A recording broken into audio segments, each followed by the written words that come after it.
erittäin miellyttävää kevät-iltaa sinne kotikatsomojen ääreen. On jälleen koettu eräs kevään vilkkaimmista ja antoisimmista solarium-viikonlopuista.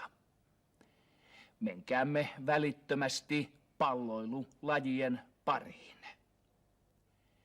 Jääkiekkojoukkue Helsingin IFK on koko kauden oikeastaan ollut suurissa vaikeuksissa oikeiden kokoonpanojensa kanssa.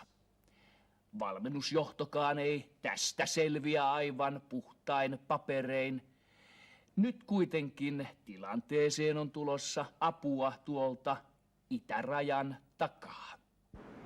Pitemmittä puheitta antakaamme Veikkosten itsensä kertoa edesottamuksistaan. Kus taivapall niinku porusnut Anatoli Tarantella? No päivä.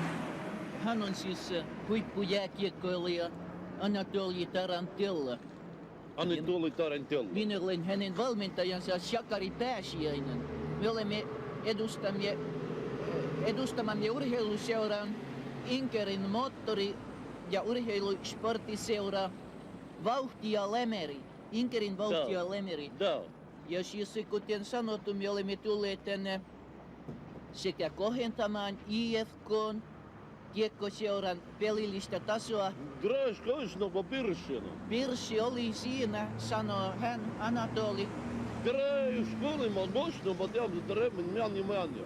Kyllä. Kuten sanottu, meillä on kiinnitys Frank Mulberin allekirjoittama sopimus 2 vuodeksi, eli 2 pelikaudeksi. Anatoli pelaa sekä laitaa että puolustusta yhtä aikaa. IFK nostetaan playoffseihin. Kesät me olemme sitten Hesperiassa huorina. Näin sanoo. Me olemme tutustumassa nyt tämän karanteeniajan. Meillä kestää karanteenikin puoli vuotta, jotta me saadaan tämä vatsassa oleva suolimutkatauti parannettua.